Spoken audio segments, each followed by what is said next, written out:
State bank نے شرح سود میں 2% کمی کر دی، 200 بیسس پوائنٹس کی کمی کی گئی۔ شرح سود 19.5% سے کم ہو کر 17.5% ہو گیا۔ اسٹیٹ بینک کا کہنا ہے پاکستان میں مہنگائی کی شرح اگست 9.64% پر آ گئی۔ ملک میں مہنگائی کی شرح مسلسل کم ہو رہی ہے۔ رواں مالی سال میں ترقی کی شرح 3.5% رہنے کا امکان۔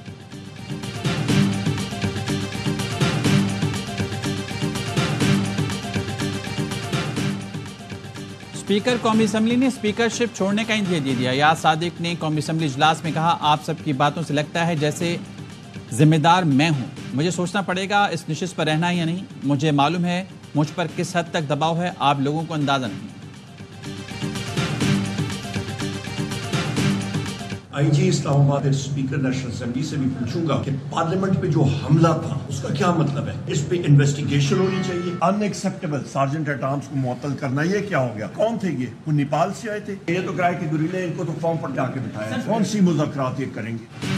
تحریک انصاف کے گرفتار 10 ارکان اسمبلی کو پروٹیکشن آرڈر پر قومی اسمبلی پہنچا دیا گیا۔ شیخ وقاص اکرم، ملک عامر ڈوگر، زین قریشی، ملک اویس، احمد چٹھا، زبیر خان، احد علی شاہ، نسیم علی اور دیگر شامل۔ اپوزیشن لیڈر عمر ایوب کہتے ہیں آئی جی اسلام آباد نے کہا جو کارروائی ہوئی وہ اسپیکر کے علم میں تھی۔ پارلیمان پر حملے کا کیا مطلب ہے؟ وہ کون لوگ تھے؟ کیا وہ نیپال سے آئے تھے؟ صرف سارجنٹ ایٹ آرمز کی معطلی قابل قبول نہیں۔ علی محمد خان بولے 72 گھنٹے سے ملک کا وزیر اعظم غائب ہے، کسی کو خبر ہے نواز شریف اور شہباز شریف کہاں ہیں؟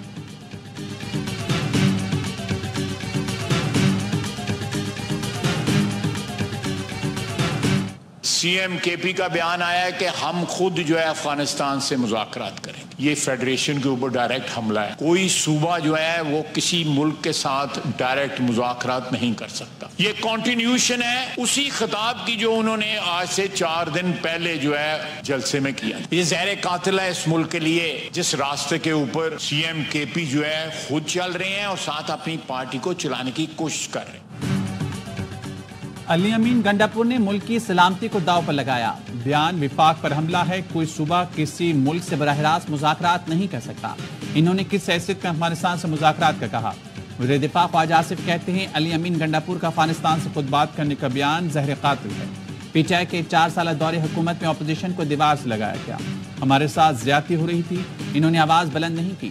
اسد کیسے نے کہا میرے دور میں اپوزیشن اراکین کے پروڈکشن آرڈرز جاری ہوتے تھے، اپوزیشن کو پارلیمنٹ میں ہر ممکن سہولت فراہم کی۔ افغانستان کے ساتھ بات چیت کے لیے بڑا جرگہ بنانے کا فیصلہ ہوا ہے۔ وفاقی حکومت سمیت مولانا فضل الرحمان، محمود اچکزئی اور سراج الحق بھی جرگے میں شامل ہوں گے۔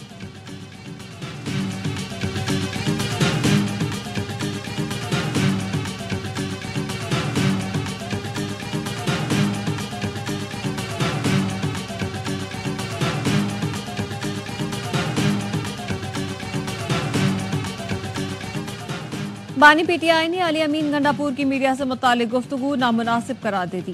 اڈیالہ جیل میں میڈیا سے غیر رسمی گفتگو، کہا علی امین گنڈاپور نے صحافیوں سے متعلق جو کہا وہ نہیں کہنا چاہیے تھا، اچھے اور برے لوگ تو ہر شعبے میں ہوتے ہیں۔ علی امین گنڈاپور جوش خطابت میں کچھ زیادہ ہی بول گئے۔ صحافیوں سے متعلق کہتا ہوں کہ وہ جہاد کر رہے ہیں، دباؤ کے باوجود اپنی ذمہ داریاں سر انجام دے رہے ہیں۔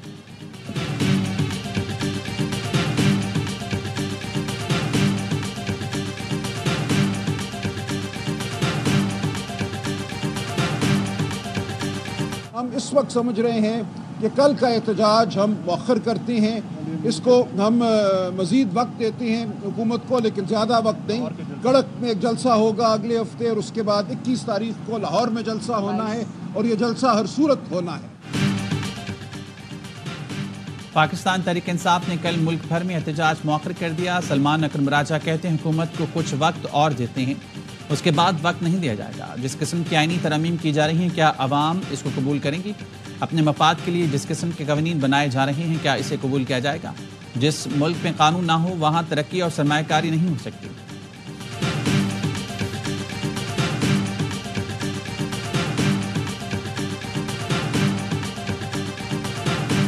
190 ملین پاؤنڈ ریفرنس میں بانی پی ٹی آئی کی بریت کی درخواست مسترد۔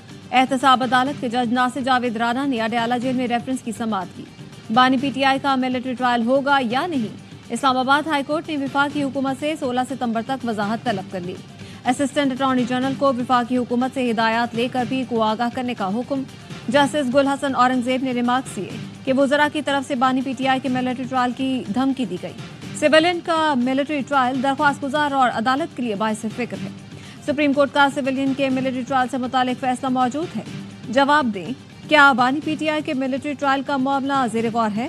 بانی پی ٹی آئی کے وکیل نے کہا ہمیں خدشہ ہے، حکومتی اعلیٰ عہدیداروں کی طرف سے بھی بیانات دیے گئے۔ جسٹس گل حسن نے ریمارکس کیے یہ سیاست ہے، اگر ایسا ہے تو فیڈریشن سے واضح موقف آنا چاہیے۔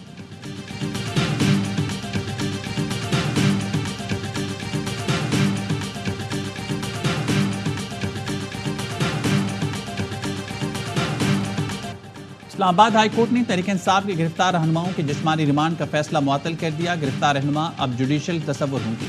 پروسیکیوٹر جنرل نے موقف اپنایا، جسمانی ریمانڈ کا فیصلہ معطل کرنے سے برا تاثر جائے گا۔ چیف جسٹس نے استفسار کیا، کیا برا تاثر جائے گا؟ میں واضح آبزرویشن دے چکا ہوں، آپ اس جسمانی ریمانڈ کے فیصلے کا کیسے دفاع کریں گے؟ ہائی کورٹ کا 2 رکنی خصوصی بینچ کل مزید دلائل سن کر حتمی فیصلہ کرے گا۔ عدالت نے ایڈوکیٹ جنرل اسلام آباد اور پروسیکیوٹر جنرل کو نوٹس جاری کر دیا۔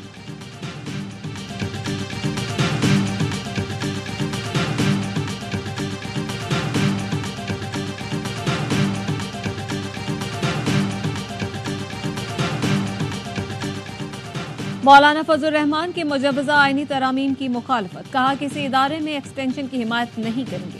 ایکسٹینشن بنتی ہے تو پھر سب سے زیادہ پارلیمنٹ کی بنتی ہے۔ پارلیمنٹ ملک کا سپریم ترین ادارہ ہے، تعیناتی کے لیے صرف سینیورٹی نہیں اہلیت بھی دیکھی جائے۔ حکومت اپوزیشن کے ساتھ مل کر عدالتی اصلاحات لائے۔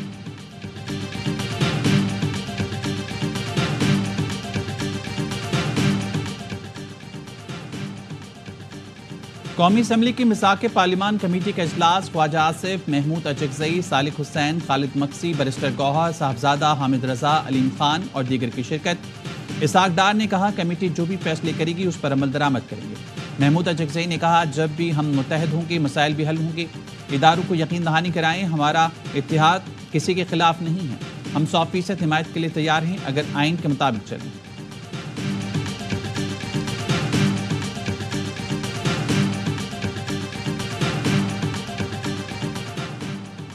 سندھ اسمبلی میں وزیر اعلیٰ کے پی کے خلاف کارروائی کے لیے الیکشن کمیشن کو خط۔ علی امین گنڈاپور کی اسمبلی رکنیت ختم کرنے کا مطالبہ، کہا خواتین اور صحافیوں کے خلاف نازیبا گفتگو پر کارروائی کی جائے۔ سندھ اسمبلی نے علی امین گنڈاپور کے خلاف مذمتی قرارداد بھی منظور کی تھی۔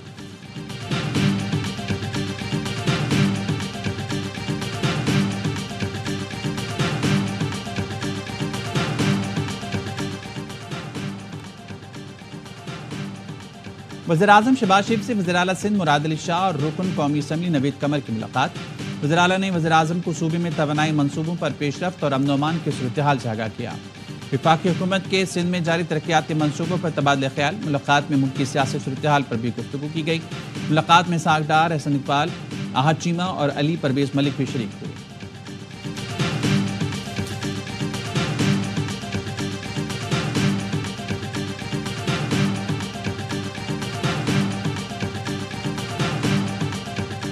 سپریم کورٹ نے توہین عدالت کیس میں ٹی وی چینلز کی غیر مشروط معافی قبول کر لی۔ ٹی وی چینلز نے معافی نامہ نشر کرنے کی یقین دہانی کرا دی۔ یہ بھی یقین دلایا کہ ٹی وی چینلز خود احتسابی کا عمل بہتر بنائیں گے۔ چیف جسٹس قاضی فائز عیسیٰ نے ریمارکس کیے، میں نے اپنے کیریئر میں یہ پہلا توہین عدالت کا کیس اٹھایا تھا۔ ہم کسی کو جیل نہیں بھیجنا چاہتے، لیکن احساس ذمہ داری تو ہو۔ کیا آپ کو سخت ٹیچر جیسا پیمرا ہی چاہیے جو بتائے کہ کیا ٹھیک ہے اور کیا غلط؟ اور ایشین ہاکی چیمپئنز ٹرافی میں پاکستان کی مسلسل دوسری کامیابی، چین کو 5-1 سے شکست دے کر سیمی فائنل میں جگہ بنا لی۔ احمد ندیم اور حنان شاہد نے 2-2 گول ہوئے، عبد الرحمان نے 1 گول سکور کیا۔